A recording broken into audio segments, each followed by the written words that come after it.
Welcome to LaTB, the only podcast that comes with a free Bandits bonus. Express delivery included.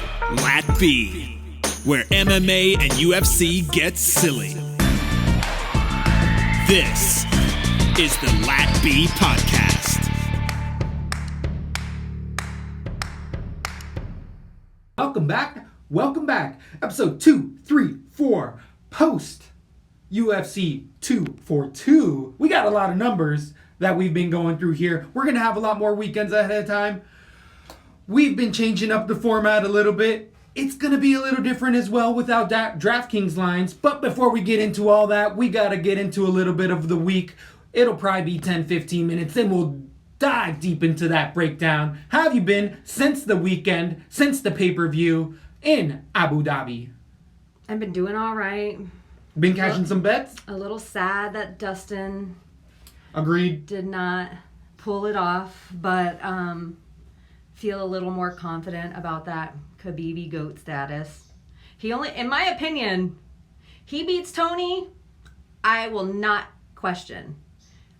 Both guys 12, their last 12 fights in the UFC, In a they row? both won. Yep. That's all I can think about. It's all I can fight for. It's all that's happening. Even breaking down these, I was like, oh, I haven't looked at any of these. Because I was so... I'm online. Distraught. I'm on Twitter fighting for Tony. I don't see how you can not perceive Tony to be the number one contender there and the only one to get the fight. But we've seen a lot of mix-up recently over the weekend as well, as far as fights being announced. And again, rankings meaning essentially nothing, because we have the baddest mother effer belt on the line for a pay-per-view, Madison Square Garden, Masvidal versus Nate Diaz, which was actually going to be over a title fight in Usman Covington, which fell out, which we thought that's a surefire 100% match made in heaven. So we're weird times. We're in weird promotional. They're saying potentially making a belt even for that BMF belt. Yeah, I already thought we talked about it. They were actually going to make one. Right. But they're not, well...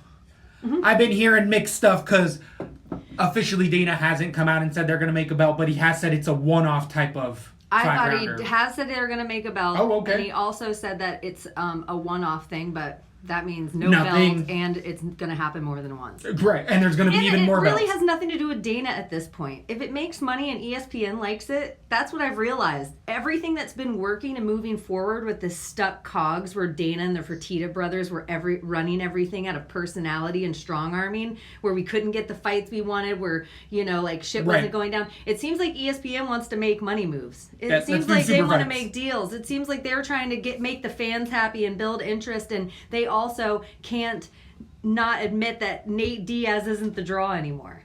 It's clear, everyone. Everyone knows it. Also, Gamebred Masvidal is a draw. Guaranteed. We all know Khabib is a draw. There's fighters that aren't, and there's fighters that are, and it is what it is. But I think Dana has a little less power, and that's why we're seeing the UFC finally go forward, I guess, from the Ronda Conner era. It's always been evolving. We've been big proponents of that. It's not going to stay stagnant. Hopefully, if there's some big changes down the line for us, it's going to be those fighters getting paid more. The documents proving in that lawsuit that fighters are only getting 20% of revenue shared amongst them as far as profits in wages, where most other organizations are 50 or more for the players compared to the organization. So UFC 30% under.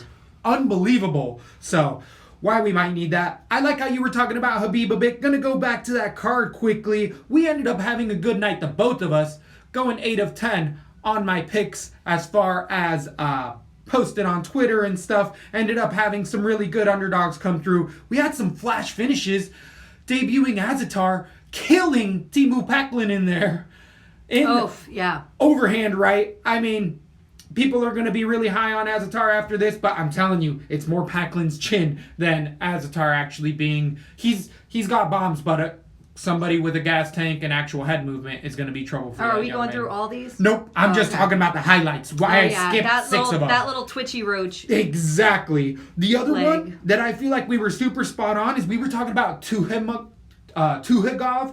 Zubaira versus Murphy, saying that was plus 400 way too high. Murphy was actually a live dog in there potentially, but we weren't willing to pull the trigger. That turned out to be a draw in Abu Dhabi. Yeah, that was nuts.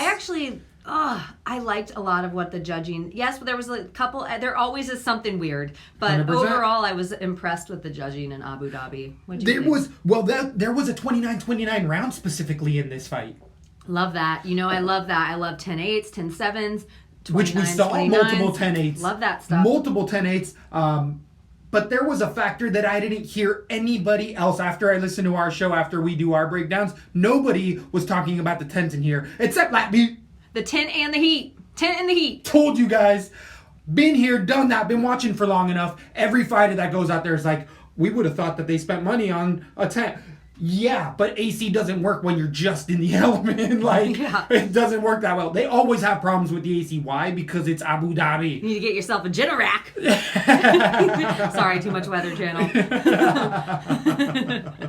So, judges definitely being thrown in there. Also, Connor didn't show up. Whoop, so, you guys remember right at the end, $100. $100. I bet it, and so I lost it, that Connor was going to show up. And he showed up on Twitter afterward, but nobody cares about that. That don't count. He tried to even tweet it out twice. And that's desperate. That's I was thirsty. reading those. A lot of people giving him hate. A lot of people. Like, there's always the ride or dies, but there was a lot more people that's like, yeah, old guys everywhere. People talking about Connor, like... I agree. Don't give him that. His best fight? Eddie Alvarez. He already finished him once. No. That's his best fight that he ever did, in my opinion. Okay. Right. That's his best fight. That's the one to me where I'm like, oh, okay. Connor's elite guy. But I know, I used to love Connor, man. How times have changed. How times have evolved. And it's horrible, but when I was saying that stuff, I didn't think once about the lady supposedly that he did or did not sexually assault. I didn't think about the man he punched in the head. Didn't think about the guy's cell phone he dropped. I didn't think about all that garbage that he's actually done. I really was just like, oh, he hasn't fought in a while. That's exactly it. That's exactly it. You can't be talking when you don't fight. It's just not that type of game. It's not that type of game. You need to be in there fighting. So even if you're training, don't care. Everybody trains. You got to get in there and fight. The other thing, did you see on Twitter, John Jones, he was like, got a big fight announcement coming up soon. Gonna be big news. I was like, you better not say Jan Blachowicz. Everybody was like, please no Jan Blachowicz. But he deserves it. I would say more so than anybody in that division right now. It's Jan's shot, but I'm like, do not say it's big fight news. Not true. that it's like, just be like, fight announcement coming soon. I totally agreed. Totally agreed with that. Did he officially drop that yet? I don't think so, but Jan also was like, got a big fight coming up. But I think Jan actually just came out with a fight. Oh, did he? A different one? I think he has a different opponent. I thought I just saw he had it, but I can't remember off the top of my head. Again, toilet breath. I was just trying to get to that PMP, trying to make some money here at LaTB. If you're following along at Zol tonight, you're getting that plus 245 Diego Ferreira. Been hitting it all week long. First round, he got dropped. Could have been a 10-8 round. I could have seen it a draw, but hey, second and third round, Ferreira just turned it on. Talking about his striking has evolved. Tasimov's going to beat a lot of other guys in there, but still, there's that Fortis gym as well as just what Ferreira has been doing in general. He's had a crazy output of strikes in every fight. And I've liked Ferreira as well, and I liked that cardio. It showed up compared to Taisumov. And we also, everybody was questioning whether the heat mattered in there, even though we mentioned it. Right. Everyone was like, once you're on, you're on. It didn't matter at all. It's game time. It affected both guys the same. But I felt like we did, in my opinion, guys that normally come out with killer cardio, even like Diego Ferreira, I was kind of like, whew. I thought Zubaira actually looked super taxed in there as well. Did Ferreira. And even in the main event, I saw DP in there really quickly. A lot of people say it was Habib. I think the elements still had something to do with it, even though he said he didn't. I agree with you. I thought DP, out of both guys, Khabib looked where Khabib normally looks at that time in a fight. Dustin looked like a whole different dude. But are we already going to talk about that fight? I think the main event is the last one because we should say that Edson Barbosa won that fight. It was close enough not to be egregious, in my opinion. Edson Barbosa got a takedown in the second round at the end, so I thought he won 1 and 2. Felder won the third, but Hey, I had Felder. Third, I picked Felder. I know some of the judges, this is the part I didn't like. I didn't like that one of the judges said 30-27 on this fight. I agree with that. I didn't like that. I didn't like that That's at where all. I'm like, nope, neither fighter ever did that in this fight. Agreed. The amount of blows that he did more in the third round and was pretty insane compared to... And we also say this, sometimes judges don't count leg kicks the same. Oh, of course. We always say this. Yeah, so... We're always into that. That could be a big factor in this fight. Takedown control is also something that I keep having commentators bring up, and it's really true. What does a judge identify as a takedown? Because that is a change of position, which on DK matters heavily for us. But in wrestling, collegiately, I mean, a second... And it's considered a transitional position where some of these guys, it's like, he was down 3 seconds back up and they don't count. And it's like, what?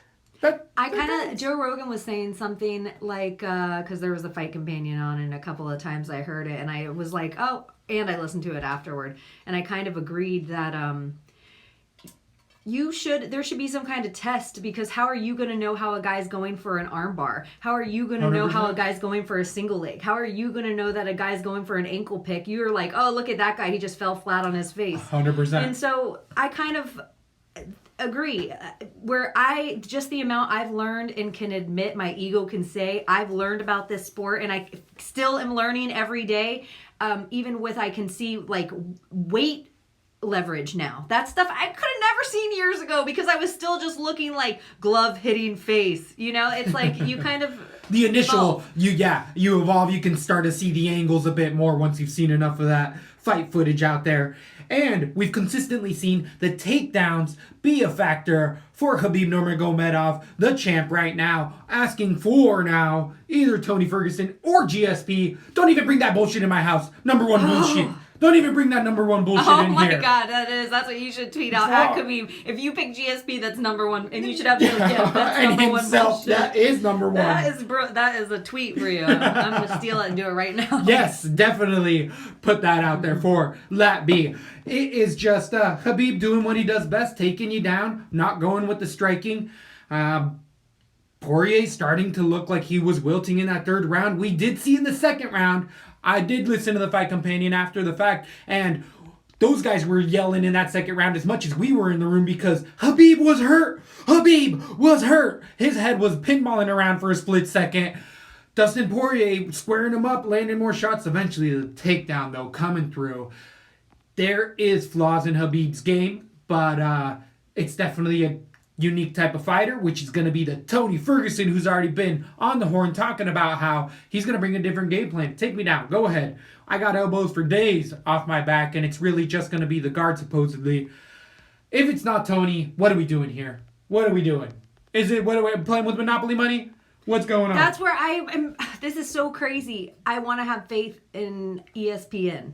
Right. I want to have faith that they are listening and seeing what the fans are saying. And even Tony, in his interview with Ariel, he was saying, he was talking about Khabib surrounding his family and doing weird stuff like that. But if you don't pick him, how is it not him at this point? And he was even like how the fans were making him feel really amazing and really pushing it forward. And he was seeing tons of stuff out there. He was even seeing, he said the whole time on YouTube when he was watching the weigh-ins, I had to find my whole train of thought of where I was coming back to. When he was watching the weigh-ins was, everybody was just commenting, Tony Ferguson's the type of guy that. Tony Ferguson's the type of guy that. Tony Ferguson, he's like everyone. Like that's all anyone was doing. And I think Tony Ferguson has a huge underground base that when he walks into an arena, you only know it by him walking into the arena. He said it best himself. He's the new Chuck Norris. I don't get it, but the same as Chuck Norris. Chuck Norris's heel will, and all of those quotes afterwards where they make him mythological. Tony Ferguson is in that status as far as I am concerned. But we did get to witness the Screaming Eagle again, going airborne all over Dana White's face. Do you think he's going to get fined this time or not? No. And I think it was planned. And even that, I was thinking, the wherewithal that guy has in the moment to win a fight and still think in his head, I'm going to jump out of the octagon. Right. And, have this moment with Dana is crazy to me. Absolutely. Totally agreed with that. It was definitely fun to be able to get that. We had technical difficulties over here. Hurricane Dorian elements still lingering around in the background for us. Yeah. Our grid's all messed up. Yeah, our audio listeners are like, oh, I hate the YouTube. I hate that they even mess with the YouTube. Every time. But Abu Dhabi ended up being profitable here at LaTB. If you're listening, it's to be trying to make that money. And we got plenty of it to be made this coming up weekend in Vancouver, BC, British Columbia. We're going to be coming out of Canada with a whole 13 fights. It's going to be headlined by a fight I didn't even know I wanted. I've been having so much fight studying and stuff. I'm like, I cannot believe this is a 5-rounder. All of a sudden with these two type of opponents in Donald Cowboy Cerrone versus Justin the Highlight Gaethje. Woo! Just gave me the shake. Woo! That is going to be a hell of a showdown. Anything left with any of that other stuff before we get into this heavy 13 card breakdown? I was just in it. It's going to end up starting off from the bottom to the top here at LaTB. We usually have a couple staples, and it's stay away, and it's usually because they're low level, but with these guys, we've seen them a bit in the UFC. Austin Hubbard coming out of the LFA, coming into the UFC, and losing a decision to Davi Ramos 3 months ago, but putting in a good showing. Losing a decision, but it was somewhat short notice. The 10-3 fighter is 27 years old, out of Elevation Fight Team, Colorado, TJ Dillashaw, Curtis Blades, all those type of guys. Is Justin Gaethje there?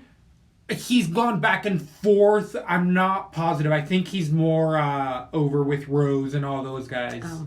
As of now, but I know he's traveled all around there. Hubbard, though, showing a good gas tank, good wrestling, serviceable striking, good on the ground as well. He's just somebody who came in against Ramos, who is up-and-coming star right now, but he performed fairly well. Against the 12-6 Propolek, coming in against Nordine Taleb, losing a decision, didn't look that good in it, kept it striking. Takedowns didn't look that good. He tends to be more of a kickboxer, not tons of power, and not the best gas tank, but he is going to be the local Canadian. And I feel like we're going to end up seeing a theme here in Canada, which we have seen out of certain commissions in Canada, some rough judging, some robberies, supposedly. So it is going to be Canada versus the world kind of card, and I absolutely love that. But in this one, we usually tell you guys to stay away. I'm liking Hubbard in this. I think he could potentially even be very lopsided with his grappling. I think he has a distinct advantage on the ground, and I think he takes it there. Give me Hubbard decision. Tell you to stay away for a reason. There's 12 other fights to pick in here. I might put 10% Hubbard. Propolek, nowhere. Give me the favorite, slight favorite in this one. Who are you going to have and why? I kind of like everything that you said. I don't really have anything to add except to stay away. It's the first fight of the night, and both guys will probably stifle each other. It'll be more of a grind than any points being laid down. Moving on to 135 pounds, we have returning Luis Smoka coming in against Ryan McDonald. McDonald debuting against Chris Gutierrez, somebody we've made money here on at LaTB, but coming out of the MCE scene, being out of the Nebraska scene, beating fighters with 7-9 type records. In his debut, Gutierrez won a decided decision with a lot of kicking at the leg. There was times he could have even finished McDonald in there. McDonald's really stationary with his strikes. Keeps his head straight on, tries to use power, doesn't have tons of it, but just kind of tries to grind you out, but takes a lot of damage. On the ground, he's serviceable, but it was against regional scene that wasn't all that good out of Nebraska. Where Luis Smoka, we've seen him be in and out of the UFC at lower weight classes, finally coming back at a higher weight, winning against not beating Match now, losing to him in a submission via submission triangle. Schnell being a big underdog there. Smoka being one of those type of guys that regularly is mentally at 15-6, been fighting at a high level, coming out of Hawaii, but having issues with the drinking. I always like to bring up he's recently, since he's come back, he did find religion and got sober and is now just training. But even in that Schnell fight, the fight IQ just at times isn't there for Smoka. Everything else is. On the ground, he's been a DraftKings stud at times, landing 126 points with the ground transitions. When you go to the ground with Smoka, you are in trouble. But he's always the type of guy who is almost on that Sokhamthath level at times, where you're just like, dang it, what are you doing? But the grindingness is there. Give me the volume for Smoka. I think he's a better striker. I hope he keeps it striking. Actually, I hope he goes to the ground because he has the biggest advantage there. And McDonald likes to go to the ground, but I think Smoka checks it everywhere. I was going decision. I kind of think it might be a finish just because I don't really like what I was watching with McDonald. I think I am going to go submission round number 2. Softens him up in the first. Smoka should be able to beat this level of opponent. Who do you have in this fight? I have Smoka. I'm going to stick decision. I do like that when I was looking at pictures of Smoka, he looks like he's walking around naturally smaller. And it is kind of close to fight time, but even stuff a little... That just makes me excited for him because of the weight thing, and I think that's when he looked most like garbage. He's one of those guys that we always think, oh, he looks horrible in there. He gets all drawn out. I like to call it the Vic effect. That's always who I think looks like the worst, like, oh, shit thing. Louis Smoka is pretty well-rounded everywhere and just a really experienced guy. He has a lot of miles on the tread of his octagon life.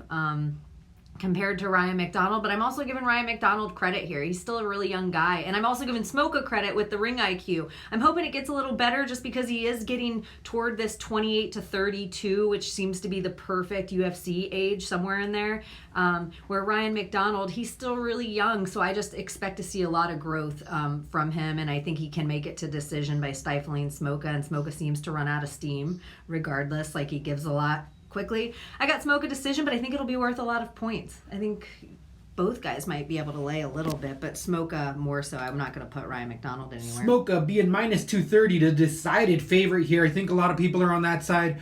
If it's over that 9,000, because still lines are not out on DraftKings. They're running a little late.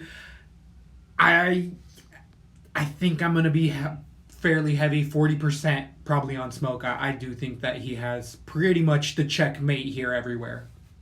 Doop. On to 100. I bet he'll be one of the favorites of the night. Just name value alone. I like always 9-3. Yeah. Yeah, I totally agree with that. So maybe a little less than that. I like even better that it's not out. I'd rather guess the whole way what they'll be at. That's going to make it fun, definitely. So, do you think McDonald has any type of a shot in there? I kind of don't. No. Yeah, I kind of don't. On to Chad Skelly. On to 145 pounds. We have Chad Skelly versus Jordan Griffin. Both of these fighters fighting out of the UFC for a bit now. Griffin coming out of the LFA on the Contender Series. Beat Maurice Mitchell via submission. Then he lost his debut to Dan Ige in a decision, which I actually think is much more telling than people think, because I am on that Dan Ige bandwagon. I think he can finish a lot more than people understand. Griffin coming in with a solid wrestling game, heavy hands in there. He definitely shows that he has good cardio coming out of Rufus Sport, training with Felder. I think Gaethje's out of Rufus Sport as well, with Rose Namajunas, all those people out there. But Griffin definitely... Pettis. What's that? Is it the Pettis brothers? Oh, yeah, you're right. I'm getting them all confused in there in the middle of the country. But Griffin showing a good all-around game with power. And CM Punk.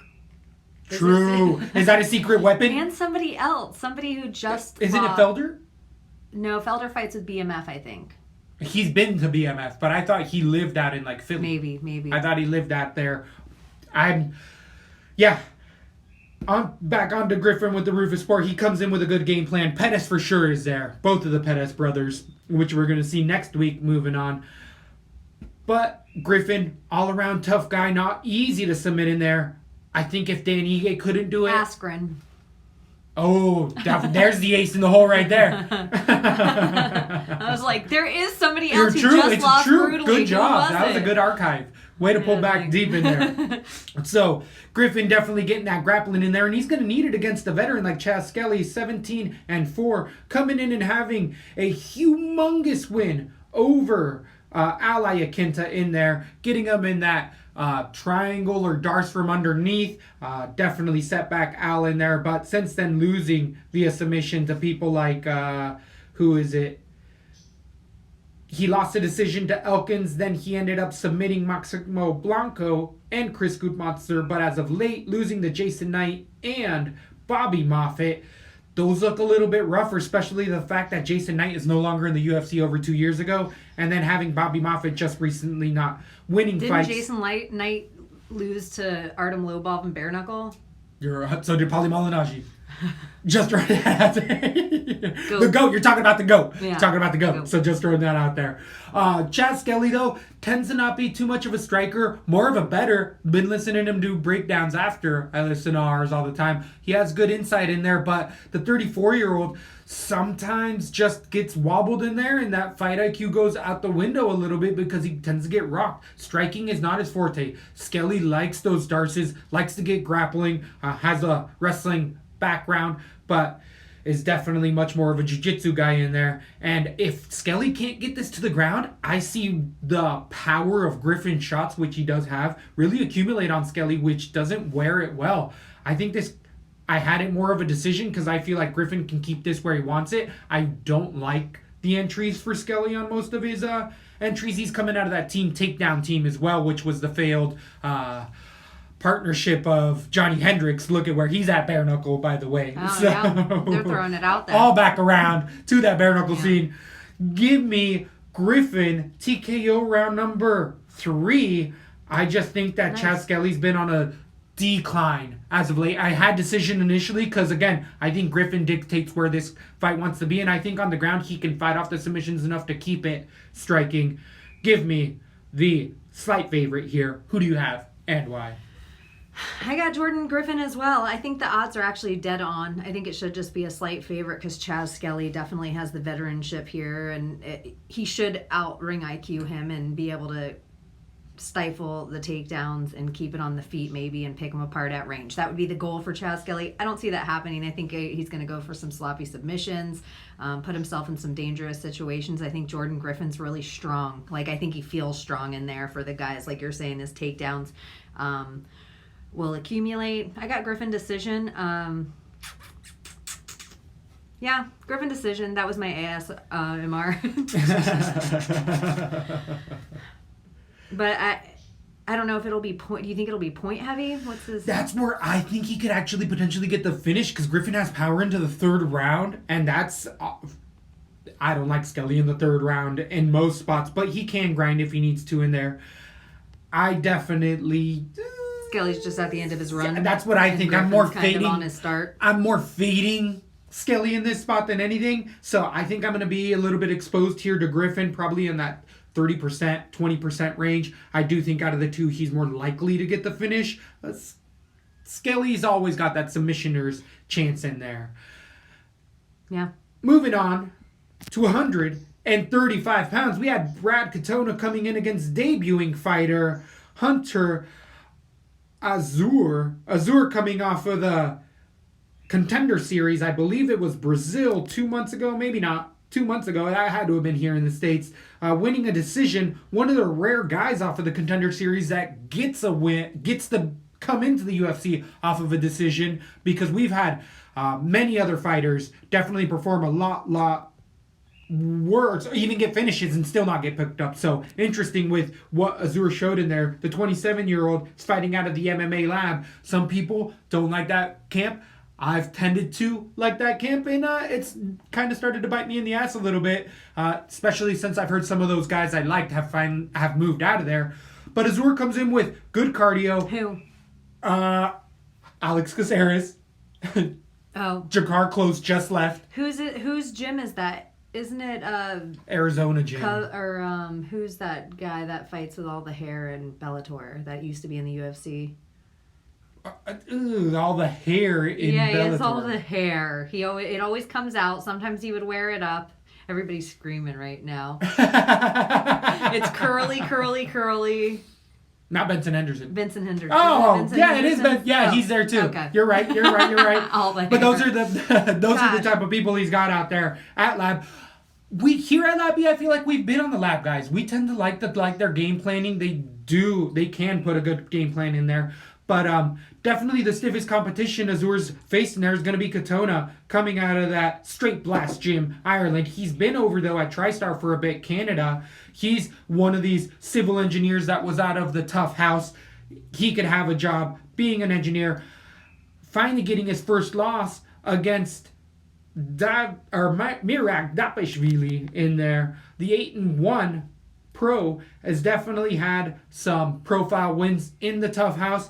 I believe he ended up winning it. Can't go to a decision. Has good fight IQ in there. Serviceable wrestling. We've really seen him grow into his body at 27 years old. But there's still lapses at times where he can't get reversed. He just shows that he's still young in there, but he has that same type of opponent. I think the UFC is doing some good matchmaking here, because I think these guys are on much more of the same level, where Katona had a couple dicey wins in the UFC that were much closer decisions, where you saw once he hit that next level of fighter, Merab just cut right through him as far as pace and wrestling in there. I don't think Azur can do that, but I think it's a competitive fight. I think it should actually be closer than the minus 170 Katona. Still picking the favorite here, but I do think this is more of a coin flip. I'd like it more at the minus 140, but the name value I think is pushing through for Katona here. I'm going to probably end up staying away from this. I don't see this being a decided fight one way or another. I think they both score winners 60 points, loser 40, 30 points. So I'm going to probably stay away from this one. Who do you have and why? I actually think this is a work, and Brad Katona is going to walk right through Azur. Mm-hmm. I got Katona everywhere. Losing to Dakashvili is not a big thing to me. Dakashvili is that next level Dagestani dude that takes down people like 18 times in a cardio freak. Yeah, it's insane, and he can completely speak. He's not even breathing heavy at the end. He's just totally. He's one of those next level guys that. He's going to be going for a title in the 135 division, I think, Dakashvili. Brad Katona is so young that I only think that if you're a high-level wrestler like Dakashvili, that's the only thing that's going to give Brad Katona problems, because they stifled what he's kind of does, but it was just on a next level. So I think Brad Katona is going to use his wrestling here to wear out Hunter Azur, and I do think Brad Katona's wrestling is pretty good, even though it didn't show so much in the Dakashvili fight. I think it's the only reason he stayed around.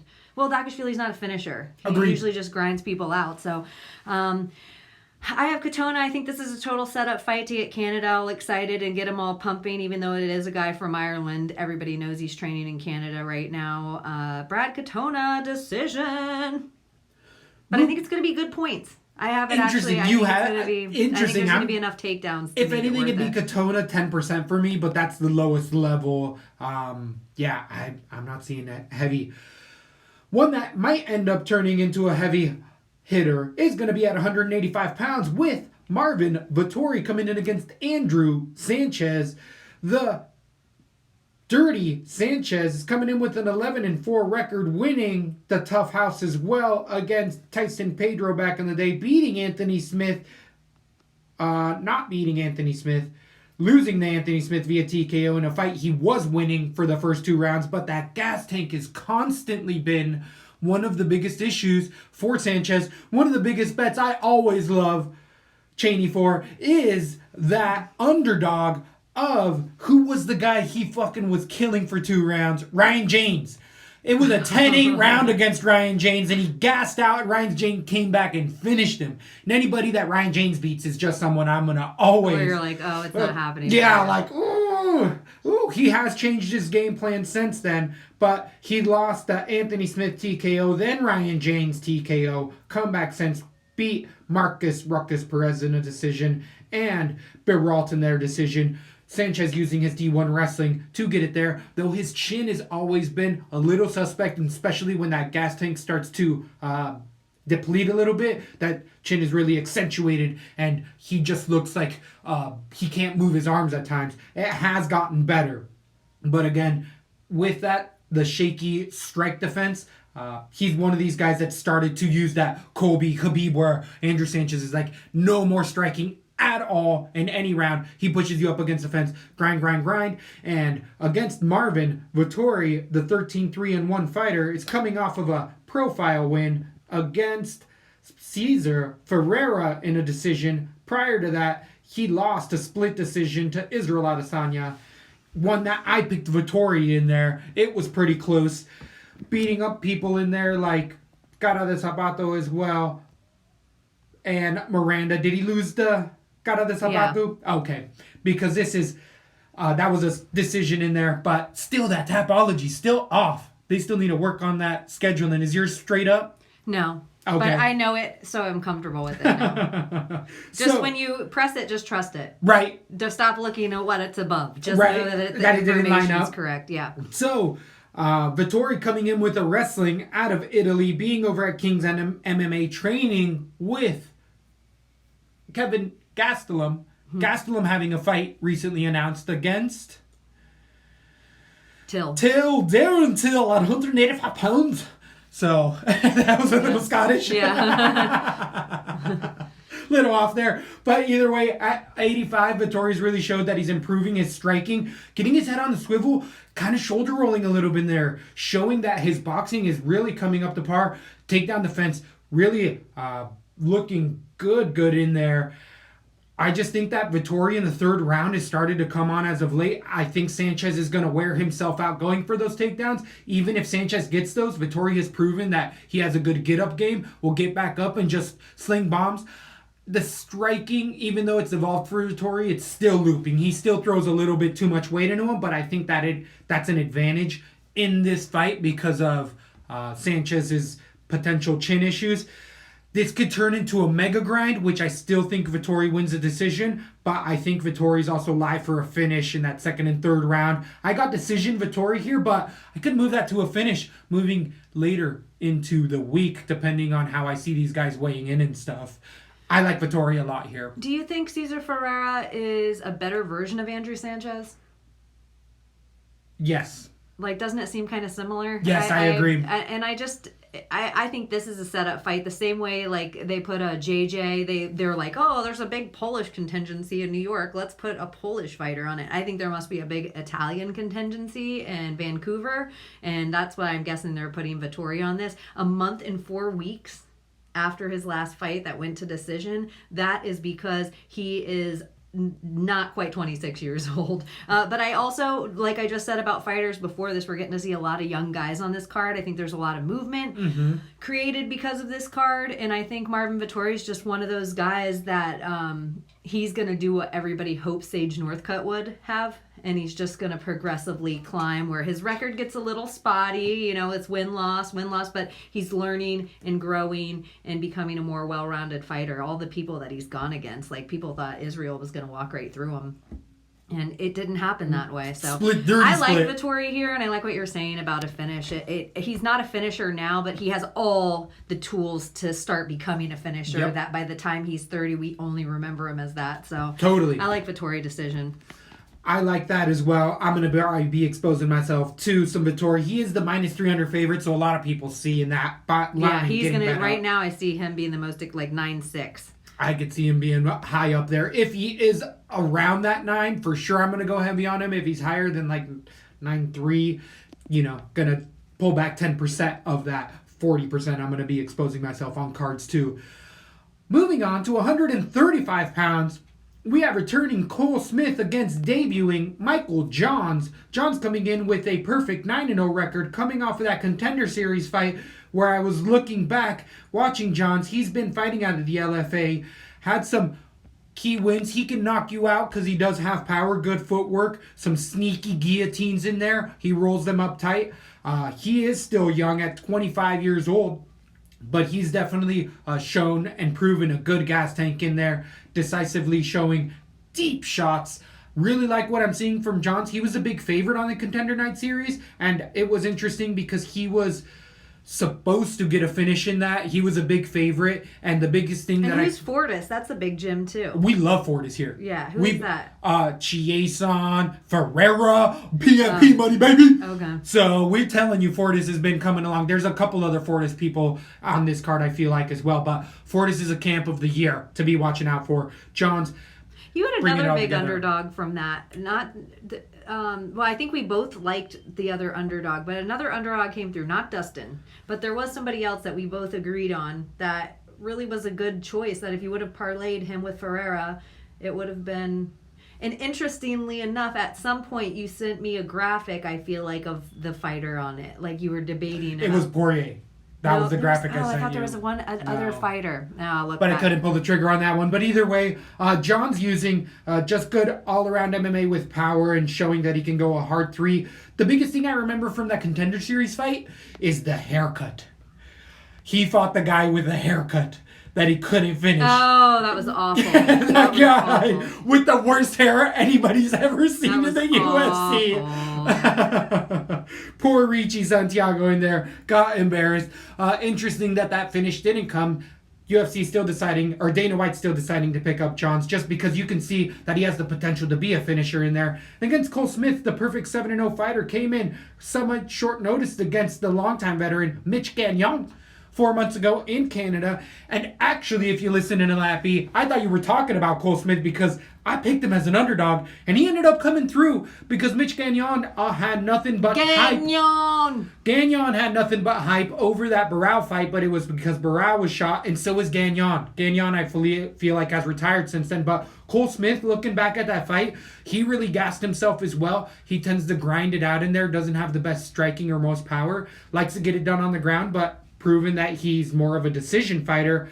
I think Miles can choose to keep this striking if he wants, but even on the ground, I feel like he nullifies Smith. I think that there's going to be different levels to this potentially, and I actually see Johns getting the finish he couldn't in that Contender Series fight. I think Smith puts in a valiant effort, but I had a decision. I feel like I had decisions earlier on in the week, but the more I'm talking it down, or breaking it down in these fights, I got Johns finished round number 2. I think he's by far the heavier puncher here and can keep it where he wants it. Who do you have and why? I'm actually going Cole Smith. I think that Johns is a little overrated, and I think he's short. So even though his reach seems longer here, with the extra height that Cole Smith will have over Miles John, I don't think he'll be able to reach his face.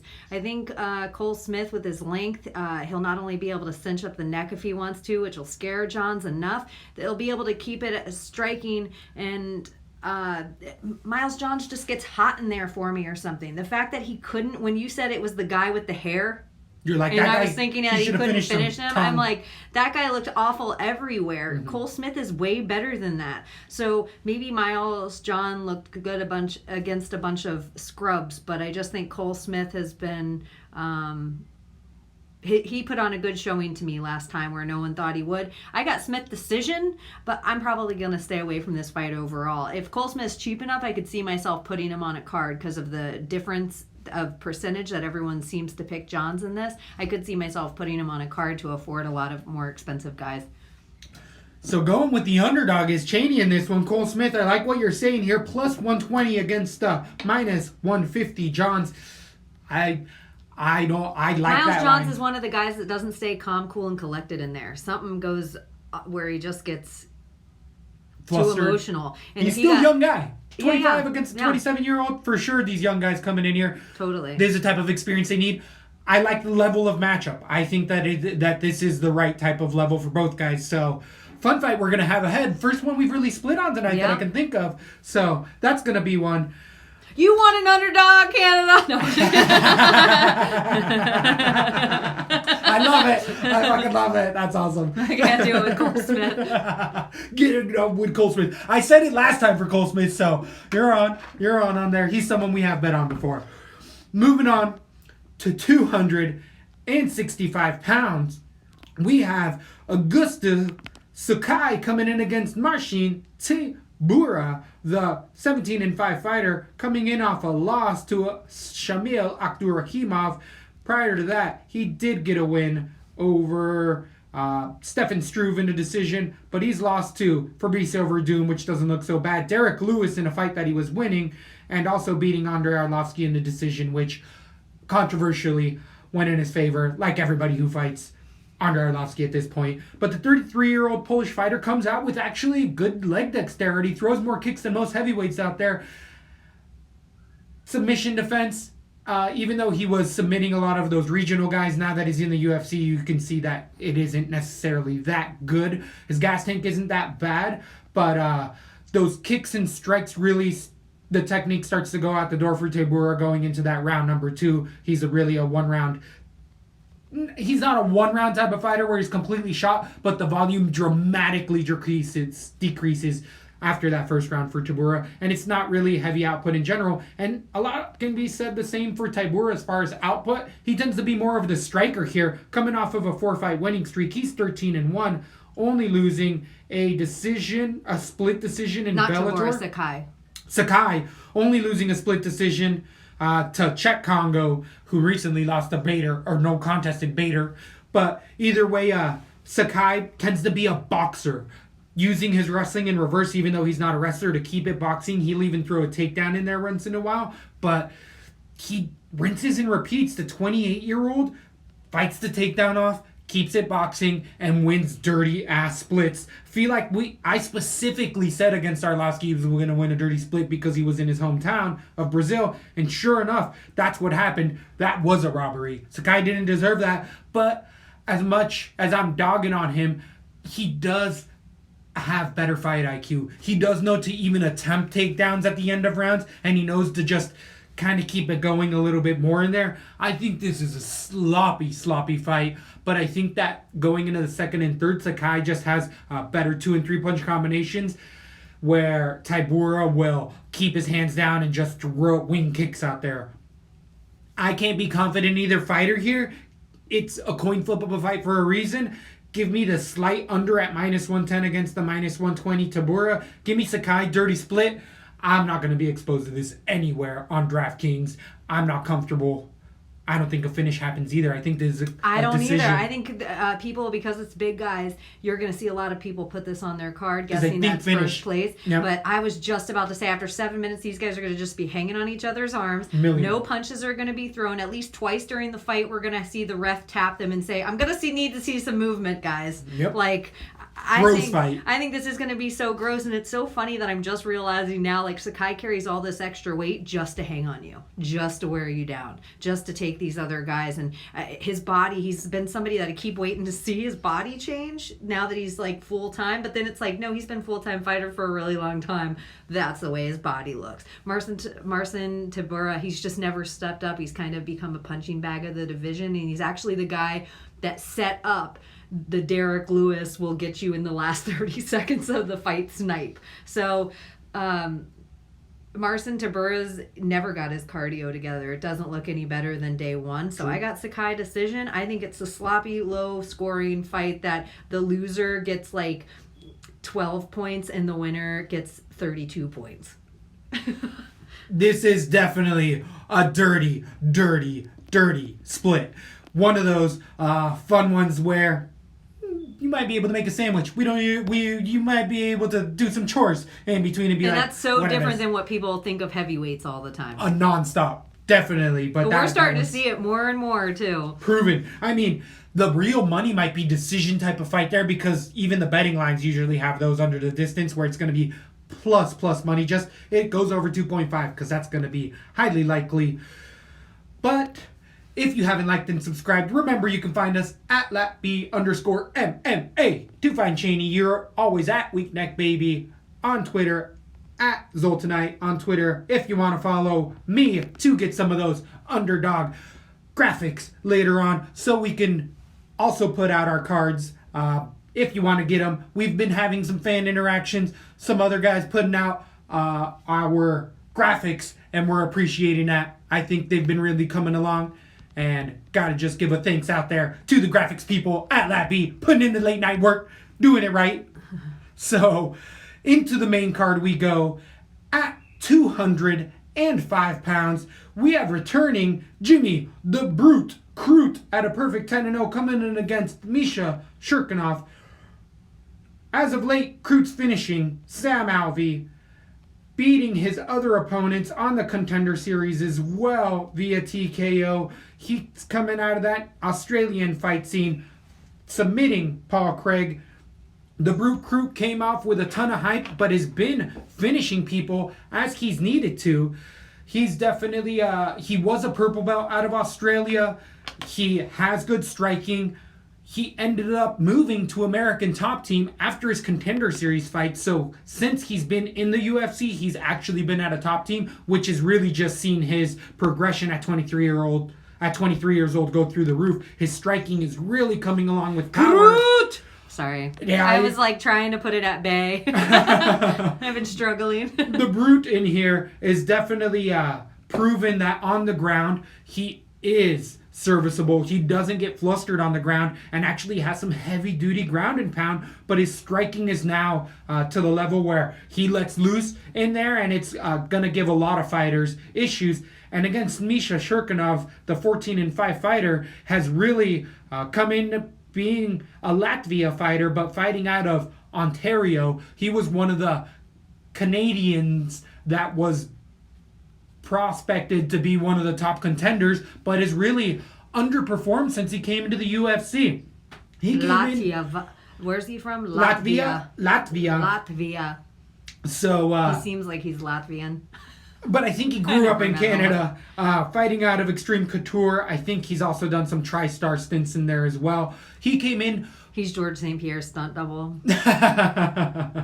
He came in and popped out Alex Nicholson's jaw. Remember that? Yeah. Nasty squeeze? Nasty squeeze. But losing to Glover Teixeira in a TKO, beating Nikola Krylov, who we see later on, losing to Cummings in a submission, also getting a win over, who did he beat in there? Patrick Cummings. Pat Cummings via submission, but lost to that Johnny Walker in a TKO flying knee as of late. One of the biggest issues that Shirkinov has had has been his chin. If he can get it to the ground, he's proven that he's a nasty black belt with great submissions. He'll break your jaw if he gets anything around it. Good Kimuras.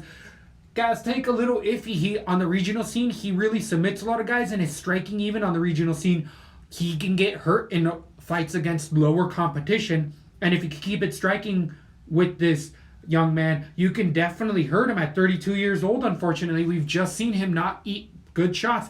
And with Crute, the getting up, I do think Shirkinov can land takedowns, but I think that Crute's come along in his game so much that he can actually get up off of those. And going into that second round, Shirkinov is going to start to wear the grappling on his arms, and Crute's going to start swinging away. And even if it's a forearm shot to the side of the head, I just don't think Misha Shirkinov has the type of shin to eat the type of bombs that young men like the Brute Crute can throw in there. I don't think it's going to be technically the most sound striking display, but I think the power is going to come through here. Give me a finish, round number 2. The Brute Crute in a pick'em fight. Slight favorite, minus 120. I'm actually surprised. I could easily pay minus 150 or 70 for the Brute Crute, and I'd be still throwing money on it. So I agree. He's my linchpin here. It's easy to say Brute Crute wins everywhere because Misha, he has zero head movement. He just comes straight in with his head dead on a line. And if you do that to somebody like Jimmy Crute, you're either going to get a shin to the side of the face or an uppercut from hell. I think I see your KO everywhere here. I could even see it happening in round 1. The only reason I don't is Crute having a respect for Cirkinov's strength and ground game in that first round, but I might move it up to round 1 by the time at weigh-ins. I just think Crute's putting it together everywhere. He's becoming one of my favorite fighters. I like him as a personality. I hope he finishes this, and I actually hope we get to see him on Whitaker Adesanya out in his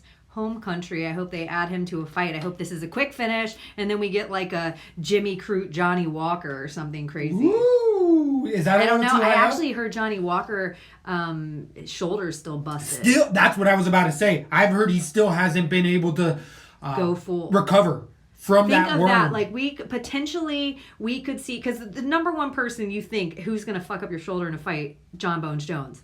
And we could potentially have seen a fighter that could have been wearing a belt one day totally lose his career and doing something like that. For showboating. Yeah, that's so crazy. Absolutely, in our lifetime. He could be a what if. Yeah, yes.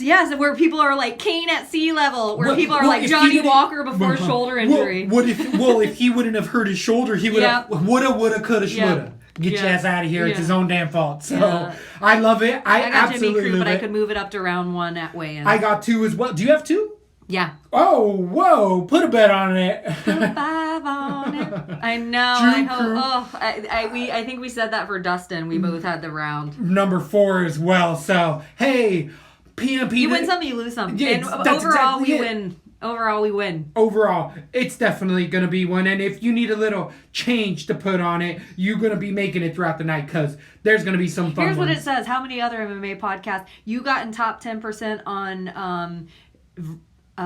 but not verdict, Tapology. Correct. And one fight we missed just happened to be a main event, or one of the fights. And then I got top 10% of the country and verdict. So Woo. Hey, how many other of the podcasts that you're listening to have those kind of odds?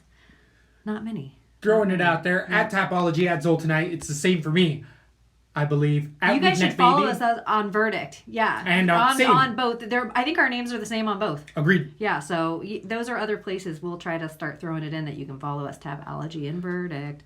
Definitely. Then you can play against us, and then you could be like, bitch, I beat you every week. I'm top 5%. And I'll be like, oh, shit. Okay. Tweet at me. Come at me, bro. So...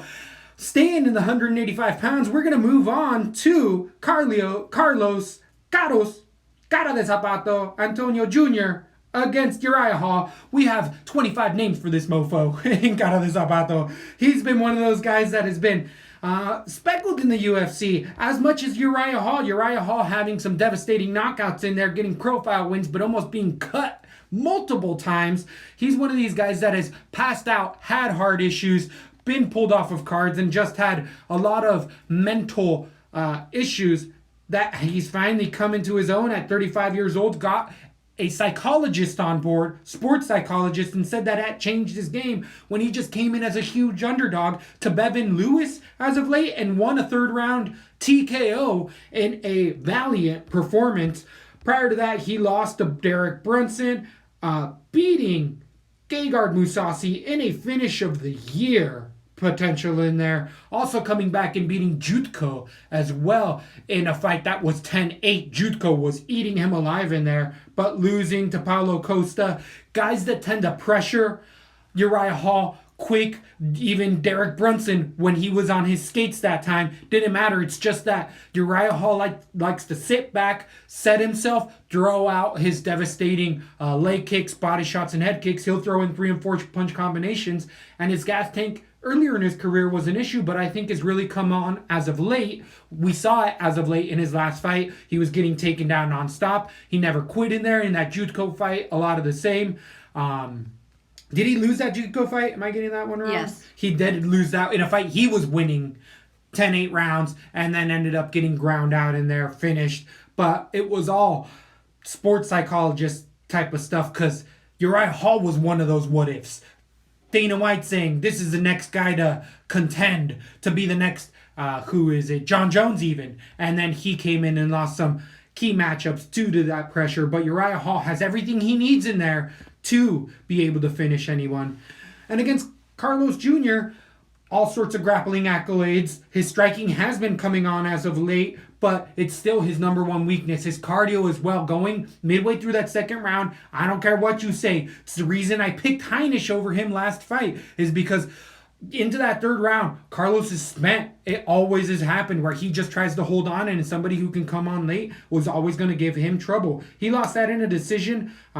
It ended up being 2-1 rounds for Heinisch, but prior to that, he had a big winning streak, beating people like Bosch, Vittori in a controversial decision, Spicy in a submission, and just having some submission highlights in there. But if he can't get it to the ground, or if you get somebody who's able to get it into that 3rd and 4th round, or 3rd or 2nd or 3rd round, there's a lot of trouble here. I'm surprised that the line is actually where it's at because, as I was saying before, I feel like Uriah Hall can fight off the submission, potentially the 1st and 2nd round. I think that this is a type of fight where Cara de Zapato loses or wins the first 2 rounds, and in the 3rd round, he's so spent that Uriah Hall's like, oh, perfect, you're right, I can throw flying knees. He beat Jutko? I think you're right. Okay. I thought he...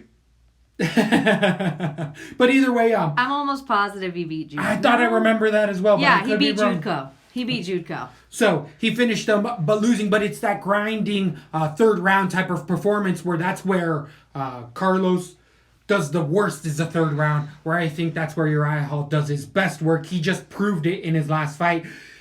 If you needed an underdog, you got one in Uriah Hall. Give him round number 3.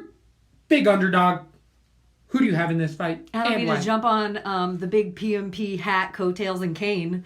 I don't know why I pictured as a pimp. That's what I picture, walking like a big super fly. But I totally agree. Shoeface is kind of one of those guys that has always been overrated to me, and he beats guys like either at the twilight of their career or dudes that should have never been in the UFC to begin with or shouldn't still be in the UFC right now. So it's like I like him. I think he's the most handsome guy ever called Shoeface. But Uriah Hall's like a sleeper cell. You think you have him in there. You think he's been beaten, but he's just like almost like tightening up his gut, tightening up his jaw, tightening up his body, and just taking punches. He looks like he's losing everywhere in there until he's not. And when he's not, it's usually brutal. I got Hall KO round 3. And it's so weird because, I'm usually anti-Hall. But Agreed. Shoeface is a guy that I don't like too many of his wins. I did totally agree with that. I like Hall's losses more than I like Shoeface's wins. Because when you look at the guys that Hall is losing to, for all intents and purposes, it's guys at the super top echelon of the game, like top 5 of the division. And he knocked out Mousasi. Yeah. So in a fight he was losing. Yeah, in a fight he was losing. Then he spinning back kicked him in the face, and then he kneed him into the next dimension. And Mousasi left to Bellator after that. No, I think he lost to Mousasi. No. Yes, for sure. He lost to Derek Brunson, KO. Lost to Mousasi, KO, ground and pound. He won against Jutko. But that was the rematch. He lost to Paulo Costa, and he beat Bevan Lewis. It was the rematch with Mousasi. Oh, okay. Because he did end up... I know it was like an underdog. But I like what you're saying, too. I could even move it up to round 2, because Carlos gets spent everywhere. He tries everything he has to get the submission, and then once that doesn't happen, he sure is not going to win on the feet. Exactly. Exactly. So, big underdog there. It's actually plus 170 for Uriah Hall right now. Being the decider, almost 2-1 favorite. And I'm like, give me that money. Putting a bet on it right now. Put a bet on it. All sorts of places. Put a prop bet on it. Round 3 apparently as well. So 2 and 3 if you can afford it. I think both will be worth the money. You'll get the money back. And even if he's low, if the betting lines prove this to be low owned for Uriah Hall on DraftKings, that's where I think he's also going to be a cash cow on DraftKings, being potentially low owned because people don't know. And they're going to be playing. Now you know. Playing the line. Moving on to 170 pounds. This is a short notice replacement. Within 4 days, we had Michel Pereira coming off of a highlight reel finish over Danny Roberts. We told you here we can't bet him because he's a debuter against Roberts, but Roberts doesn't have a chin, and Pereira throws that kind of crazy shit, and he does the capoeira stylist, throws flying knees, backflips, does it literally in fights. He's a wild man. He's somebody who is unpredictable as unpredictable can be. He's going to be able to finish young up-and-coming fighters for sure, because he's going to be able to overwhelm them. But when he does go to decisions, there's a reason he's 23-9 in there. Guys that on regional Korean scene have just been able to eat all those shots and go later into the rounds, have been able to out-cardio him by far. And when you see the amount of power he throws into his shots, yeah, of course he gasses going into that second round. But he's a wild man fighting open weights at 170-pound. Pereira comes in as a monstrous 170-pounder at that. So I think he's a 1.5 type of round fighter. But it's a lot for most fighters. And coming in 4 days notice, short notice for a 155-pounder out of Vancouver. A small 155er. Tristan Connolly. Tristan, the 13-6 fighter. Tristan. I wanted TriStar. His name is Tristan. Yeah, I thought he changed it because of TriStar. I thought he's like, I love Faraz Zahabi and GSP. Coming out of Checkmat Vancouver, he's winning his fights against 18-3 fighters via armbar, via knockout, submission, guillotine in there, getting submitted though at times via armbar. Michel and Tristan, 2 men fighting. I love it. That's what the graphic should have on there. So the 55er is definitely going to give up a ton of size. His wrestling looked all right. Got some limited footage on him. Had to do it super short notice, but he can eat shots. His head movement isn't all that great.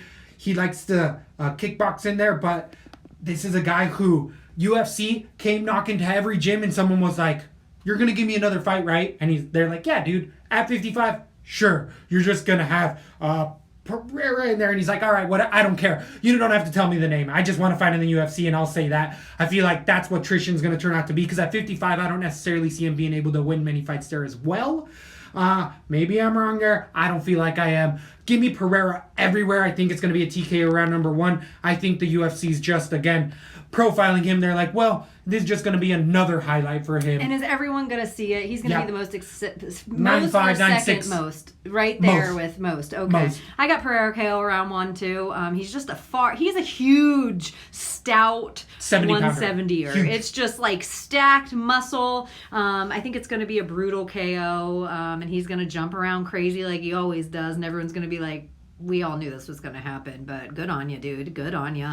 Pereira, Michel Pereira, round 1. TKO. Moving on to 265 pounds, we have long-time returning former title contender Todd Duffy. Gotcha. Yeah. Duffy in there coming in against Jeff Hughes. Todd Duffy. He has a mustache on, but it's totally Todd Duffy. He has that Groucho Marx nose and glasses.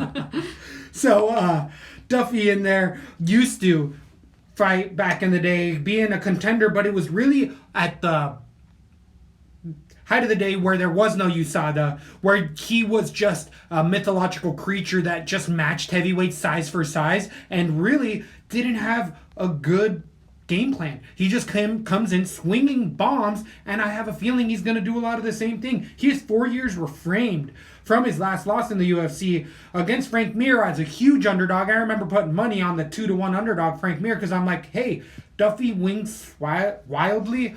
Mir doesn't, and Duffy just leaves his head on the straight line. He overwhelms his fighters. He can even submit you with some guillotine chokes in there, but that was low level even 5 and 6 years ago. That was low level fight IQ, and against the caliber of fighter now, they've just seen so much more. Even though it's only a 2-year difference, Hughes has been fighting much higher competition with much higher fight IQ.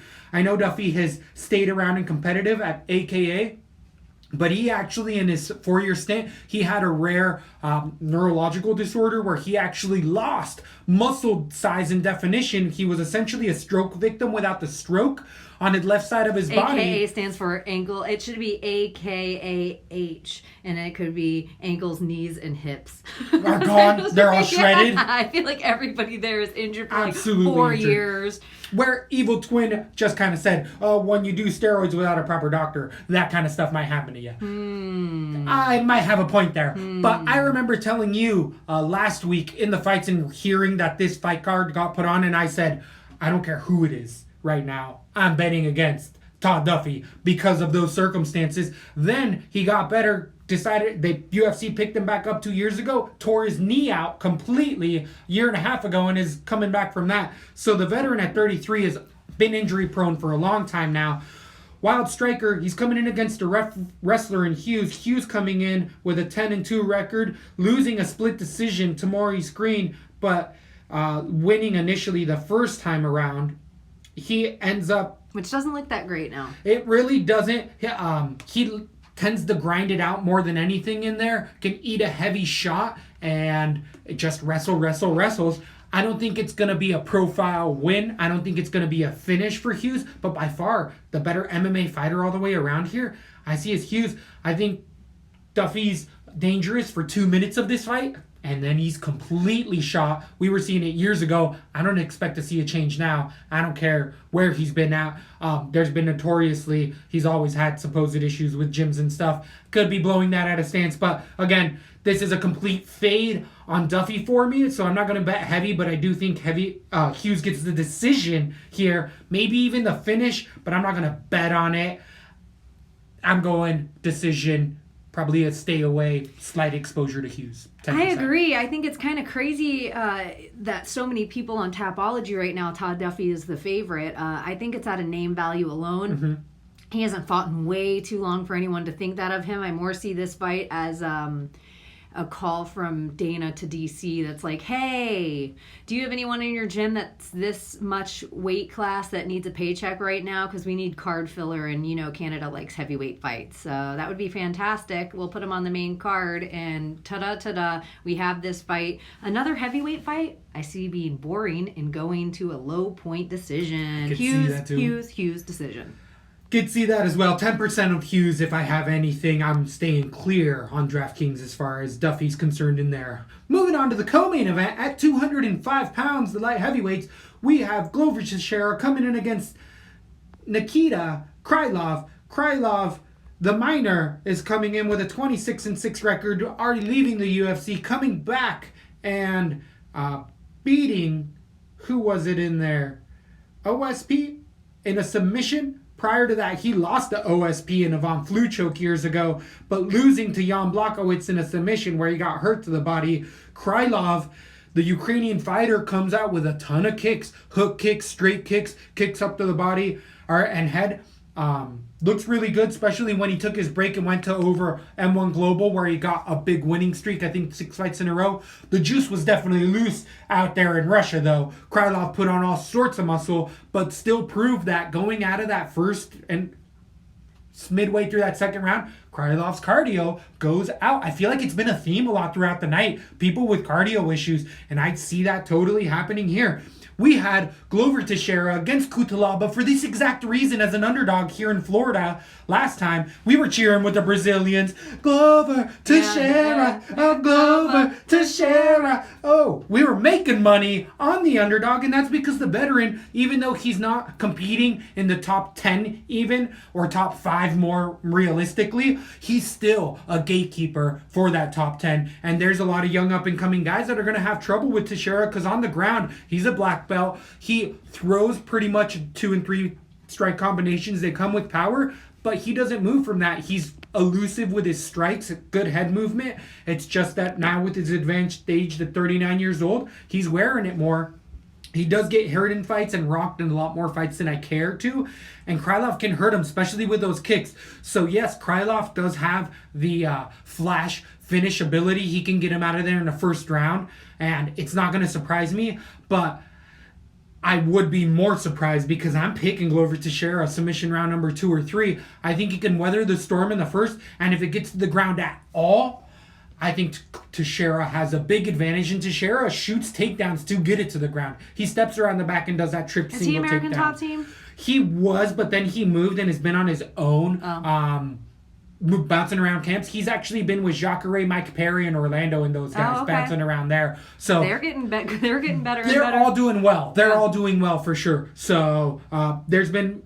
But it's still for him, he's on the back nine of his career for sure. But I do think that for young and up and coming guys with specific cardio issues like Cutelaba and Krylov, give me the coin flip here. Give me Glover Teixeira, Glover Teixeira. I, too, have Glover Teixeira submission round 2. Nikita's a guy that he's one of my, 2 years ago, I would have had a hype train on him. I was so high on him, and then it just slowly kind of faded off. I do think he has super dangerous kicks, but super dangerous kicks usually only work for a non-veteran or a guy with piss poor ring IQ, because a guy like Glover's going to get in the inside, so those aren't even close to being usable. I think he's going to have the underhooks hanging on the arms the whole time to wear out and take away Krylov's power. I just think it's it's kind of brutal to get beat by a guy like Glover Teixeira. It looks not super painful to all of us watching, but I think it's hella wearing. I got Teixeira submission round 2, and it's just as much for his ring IQ and veteranship and everything he does well in there, and to know what to stay away from. He knows everything not to do. He doesn't have an ego to try to get involved in a striking battle. Whereas I think Krylov, this is someone he has to beat. I expect to see leaps and bounds from him. I hope he's actually better. I think that's a good fight for him. Are they both at 205? Who were you just talking about against Teixeira? Cutelaba versus Krylov? Yeah, that's a hell of a fight. I think Krylov off a loss, Cutelaba off a win? Then, okay, give it to me. Teixeira, submission round, and I like your 2 or 3. I got 3 right now. Yeah, so I got 2, but I could see moving it to 3. And I could see moving it to 2, so it's not going to be putting a straight up bet on that. We're not... unifying on that one, but still liking what you're saying there. We're both seeing the same things. Is that a little underdog as well? I think on the actual a lot of veteran live lines, respect on this card. Well, let me see. It is actually minus 115, Krylov minus 105 So just to Sheriff. But I think it gets bigger before. I think it gets bigger before fight time. For Krylov? Yeah. So he turns more into the favorite. Yeah. So if you want to wait for that until it gets plus money, Yeah. definitely going to be looking into that one. On to the main event at 155 pounds. We have a 5-rounder coming to us on ESPN Plus. Going to be able to watch this streaming app wherever you can. Remember to look at your local listings. It is going to be a profile fight between Donald Cowboy Cerrone versus Justin Gaethje. The highlight in there is 20-2, only losing in the UFC to Eddie Alvarez and Dustin Poirier, coming back and beating James Vick and Edson Barbosa via right hook 5 months ago. We know what we're getting with the highlight. Non-stop destruction. He goes to those legs as good as he goes to the body and head. Does eat a little too many punches for my liking. Has always shown that he likes to duck his forehead a little bit, so he'll eat those shots on the top of the head. But you always got to be careful with knees and elbows and uppercuts when he ducks his head that hard. And now that we're really starting to see that, looking back at that Eddie Alvarez fight and even Poirier, the uppercut is Justin Gaethje's number one issue. And if you can land the uppercut, you can land a knee. They're just in the same path, and somebody who has those type of knees is Donald Cowboy Cerrone. He's one of these guys that's got great Muay Thai for a long, long time now, finally coming into his own. Being 36-12, he's been a bit spotty with the mental coaching. Has he officially come out and said he has one or not? Because I know people asked him, and he's like, fuck that, I don't need that stuff. But since he's had a son, we've really seen I think it's just a the change. kid. It's just the mentality of the kid where he's like, all right, I'm not just taking stupid fights here. I need money fights. He beat Ally Akinta as of late in a demolishing. He beat Mike Perry in there. Alexander Hernandez. We've been making all sorts of money on Donald Cerrone. I think we've been having a really good beat on him, knowing that he probably wasn't going to get through that Tony fight. We didn't know how because Cowboy has everything he needs in there to beat anybody at any given time. But a constant that we can see with Cowboy Cerrone is he is susceptible to the body and he's a slow starter. Those have been his biggest issues. And even against who was it, Tony Ferguson as of late, that was a doctor stoppage because the fight IQ was a little low with a broken nose. But he was putting in a good performance. He was a live dog in there. Tony was definitely didn't just walk through Donald there. Donald showing all sorts of stuff. His high level jab really splitting through in there on the ground. He's really nasty off of his back. But I think this stays striking. Gaethje constantly keeps this up on its feet. I don't see Gaethje shooting. I think this turns into a firefight, and this is a coin flip. I think the line is off here. I think a lot of people are coming in heavy with Gaethje because a lot of people see what we see where Gaethje does go to the body a lot, especially with that left hook, and he comes out firing from the first whole round, does it into 2, and finally starts to slow down in the 3, where Cerrone starts to turn it on in the 3rd, 4th, and 5th the best. It's just whether he can wear that type of damage. I think Gaethje can emulate a lot of what Tony Ferguson did by just keeping that pressure, which is the number one fight path to be the type of fighter like Cerrone. That's the way you beat him. Most people have had success with that, and that's Justin Gaethje to a T. Again, I'm thinking the line's a little off. I was hoping this line would be a bit closer because Donald Cerrone, again, I see that uppercut and that knee being really, really involved here if he decides to throw it. There has also been Justin Gaethje bounced around earlier in his career about 3 to 4 years ago. He went to BMF Ranch and openly has talked about getting knocked out by Donald Cerrone previously in the gym. Do you think any of that mental game stuff plays for either fighters in this With some one? fighters it's could, but Gaethje's such a pro and he's a guy that just doesn't, when he fights emotional in there, it's only like a fun anger. I don't know. Just because he talked about it as freely as he did, it doesn't seem like it's a hang up. He's already let it go. Yeah. Right. I agree with that. Totally. I didn't know if you were done. I didn't want to No. taking I am picking Gaethje round number 2 just because I feel like it's going to be tough goings for Donald. I think he puts in a showing, but he stays on that back foot where he does his worst.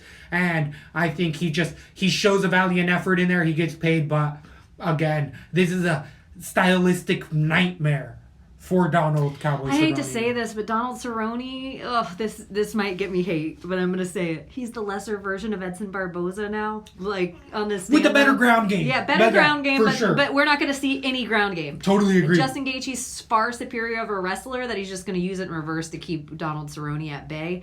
Also, I feel like if you're a dude that'll flick off another dude in a fight, you can beat Cowboy Cerrone.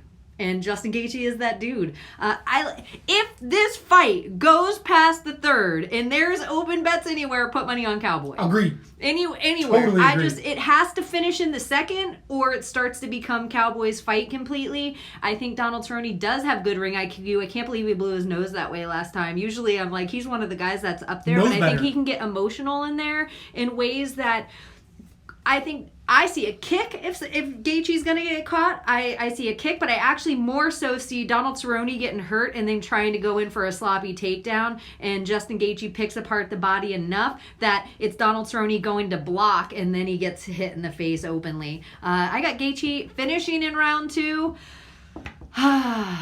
I don't see myself changing that either. I love Donald, but I've kind of been waiting for him to lose. This little last run he's had is surprising to me. I think I've picked against him every one of those fights. But the people that he's lost to on both ends of this, losing to Leon Edwards and then to Tony Ferguson, those are, in my opinion, two of the best guys in the division, in their division, their respective division. So.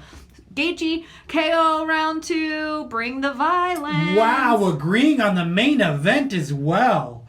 This is going to be a fun-filled night. There's going to be some good bets. There's some money lines going all over the place. How do you feel about the minus 200 for Gaethje here? Because I feel like with that, he's going to be over 9,000. And with that, you got to put Donald Cerrone on a couple cards because there's shots in there as far as DraftKings.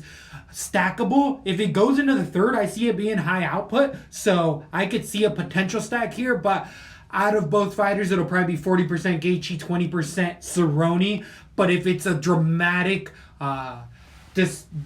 divide between those where it's like 6-9 for Donald Cerrone, then I'm going to be higher owned in Cerrone for sure. If it goes past the second, I think Cerrone, if he's super cheap, becomes super valuable. And this might be one of those weird fights that having a card where you play both guys might be. Yeah, because if it goes past the second, it's going to the end. It's going to the end. I love that.